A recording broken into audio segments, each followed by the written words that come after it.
love the chase and the hunt, and I set the pace when I'm running. I always take what I want and I always give it 100. Don't need a bank, no I'm funded. Play the game like it's nothing. I'm always thankful for something. Don't take for granted, stay humble. Now wake up, it's time to look at the enemy. Halo guys, kembali lagi di channel Artvijun. Nah, seperti biasa untuk di video kali ini saya akan kembali merekomendasikan tema-tema keren Xiaomi khusus HyperOS yang barangkali dari kedua tema yang akan saya review pada kesempatan kali ini itu ada yang serak di hati kalian atau ada yang ingin kalian suka dan ingin kalian terapkan di smartphone Xiaomi, Poco ataupun Redmi kalian, terkhusus bagi yang sudah update ke HyperOS. Oke. Dan sebelum saya lanjut, buat kalian yang baru pertama kali berkunjung atau pertama kali menemukan channel ini, ada baiknya untuk kalian klik subscribe dulu. Dan jangan lupa juga buat kalian aktifkan tombol loncengnya agar kalian tidak ketinggalan video terbaru selanjutnya dari channel ini.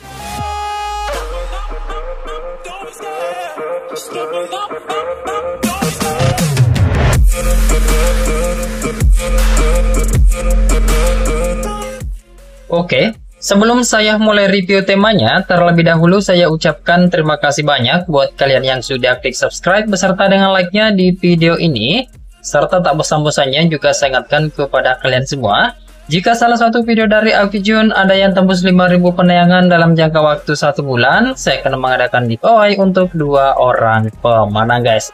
Oke, dan sebelum saya mulai review untuk di temanya, terlebih dahulu juga saya minta maaf buat kalian jika suara dari video ini kurang jelas ataupun banyak suara yang aneh-aneh gitu, dikarenakan untuk saat ini, saat perekaman video ini itu kondisinya lagi hujan deras guys. Oke, jadi mohon dimaklumi ya guys untuk di suara-suara anehnya ataupun jika ada suara hujan yang masuk.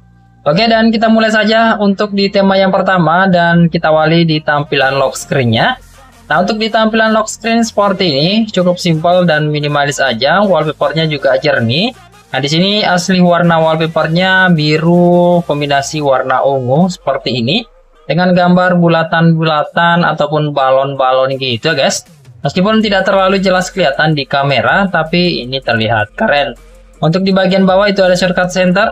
Nah, di sini juga ada animasi fingerprint, ada shortcut aplikasi kamera. Selanjutnya di sini ada logo designer. Nah, di sini ada logo designer yang muncul seperti ini, muncul setiap beberapa detik gitu guys. Kemudian untuk di bagian widget seperti ini tampilannya dengan kombinasi 2 warna juga. Satu berwarna putih dan satu bernuansa warna transparan. Untuk di bagian bawahnya itu ada keterangan kalender, di bagian atas itu keterangan jamnya guys. Oke, sekarang kita lanjut ke tampilan home screen-nya. Untuk di tampilan wallpaper ini masih sama seperti yang ada di bagian lock screen. Kemudian untuk di tampilan icon pack aplikasi pada tema ini semuanya berubah dengan tampilan simple minimalis seperti ini. Kemudian untuk di tampilan widget di sini juga masih bisa tembus warnanya transparansi seperti ini ataupun berwarna keunguan gitu, tapi tidak terlalu terang untuk di warnanya guys. Nah, di sini ada keterangan jam, ada keterangan kalender, ada cuacanya juga, dan ini cukup lengkap untuk di widgetnya. Dan lebih kerennya lagi ada animasi detikanya gitu untuk di bagian keterangan jamnya. Nah, di sini ada perubahan juga untuk di tampilan icon baterai dan sinyal.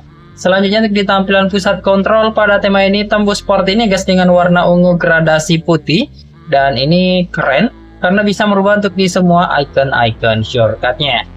Berikut untuk di tampilan bar notifikasi yang juga masih bisa tembus seperti ini, utamanya untuk di tampilan tombol hapus notifikasinya. Untuk di volume slider di sini juga terlihat masih ada perubahan ya guys, seperti ini dengan style iOS atau tema-tema iOS. Kemudian untuk di aplikasi telepon di sini seharusnya juga masih bisa tembus. Dan di sini saya menggunakan aplikasi telepon dari Google. Dan ini aplikasinya bisa merubah untuk di warnanya guys. Setidaknya bisa merubah warna, tapi tidak bisa merubah untuk di bagian bentuk dari tombol-tombolnya. Untuk di aplikasi pesan saja tidak ada perubahan di tema ini. Tapi untuk di tampilan aplikasi setelan di sini masih bisa tembus untuk di icon-icon setting. Dan masih ada beberapa icon setting yang masih menggunakan icon-icon standar. Nah, tema ini juga support di 2 mode, yakni mode gelap ataupun mode terang, itu semuanya support di tema ini guys. Nah, gak ketinggalan juga untuk di bagian recent apps-nya ini juga masih bisa tembus di tema ini. Oke, jika kalian suka atau tertarik dengan tampilan temanya, silahkan aja kalian download lalu kalian terapkan. Untuk nama temanya yakni Balls 1. Nah, ukurannya itu sekitar 13 MB aja. Untuk nama desainer bernama Lemas Designer.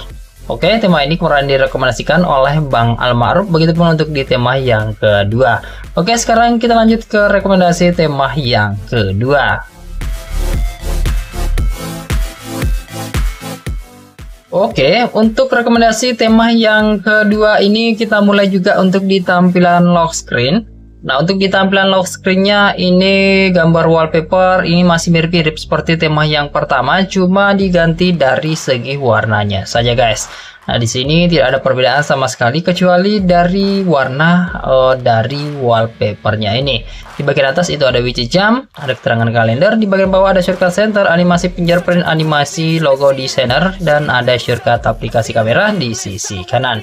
Oke, sekarang kita lanjut ke tampilan home screen. Untuk di tampilan wallpaper ini masih sama seperti yang ada di bagian lock screen, dan ini juga mirip-mirip seperti tema yang pertama, cuma diganti dari segi warnanya saja, guys. Semuanya di sini sama seperti tema yang pertama kecuali di bagian warna icon-iconnya. Nah, di sini untuk di bagian icon pack aplikasi ini bernuansa warna hijau, yang tadi itu berwarna ungu, agak gelap gitu. Tapi di sini terlihat lebih terang, dan menurut saya ini lebih keren dari tema yang pertama untuk di pemilihan warnanya, guys. Nah, semua icon pack di sini berubah dan selaras, ataupun cuma satu tampilan untuk di icon packnya. Untuk di tampilan widget seperti ini tampilannya, ada keterangan jam, keterangan kalender, dan ada animasi detikan untuk di bagian keterangan jamnya, guys. Berikut untuk di tampilan pusat kontrol. Nah, di sini juga berubah untuk di icon-icon shortcut ataupun warna-warna dari tombol shortcut. Jika kalian tap itu semuanya berubah dengan nuansa warna hijau gradasi putih. Berikut untuk di tampilan pusat kontrol, maksud saya bar notifikasi yang juga masih bisa tembus di tema ini, utamanya untuk di tampilan tombol hapus notifikasinya. Di recent apps di sini juga terlihat ada perubahan. Untuk di volume slider di sini juga masih bisa tembus dengan style iOS seperti ini dengan icon-icon yang berwarna hijau. Dan di sini juga bisa merubah untuk di bagian warna dari tombol dialpad aplikasi Google. Untuk di aplikasi pesan hanya tidak ada perubahan di tema ini, tapi untuk di tampilan aplikasi setelan, nah di sini juga masih bisa tembus seperti tema yang pertama. Meskipun di sini untuk di bagian icon-icon setting itu nggak konsisten ya, guys. Untuk di iconnya ada yang berwarna putih, tapi ada juga yang berwarna-warni seperti ini. Dan masih ada satu icon setting yang masih belum bisa merubah untuk di tema ini. Masih menggunakan icon setting MIUI, maksud saya HyperOS standar.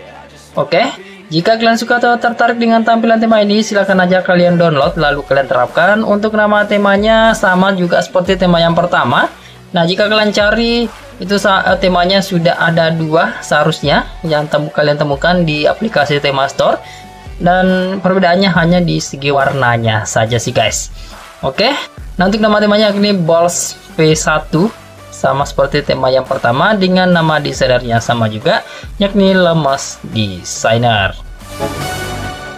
Oke, dan saya rasa cukup sekian dulu untuk di video rekomendasi tema HyperOS kali ini. Semoga saja kalian suka dan semoga bermanfaat buat kalian semua. Jika kalian suka, silahkan sekiranya untuk kalian klik like, subscribe, dan share video ini ke semua teman-teman kalian. Lebih dan kurangnya mohon untuk kalian maafkan. Terima kasih sudah menonton dan sampai jumpa di video saya selanjutnya. Yuk.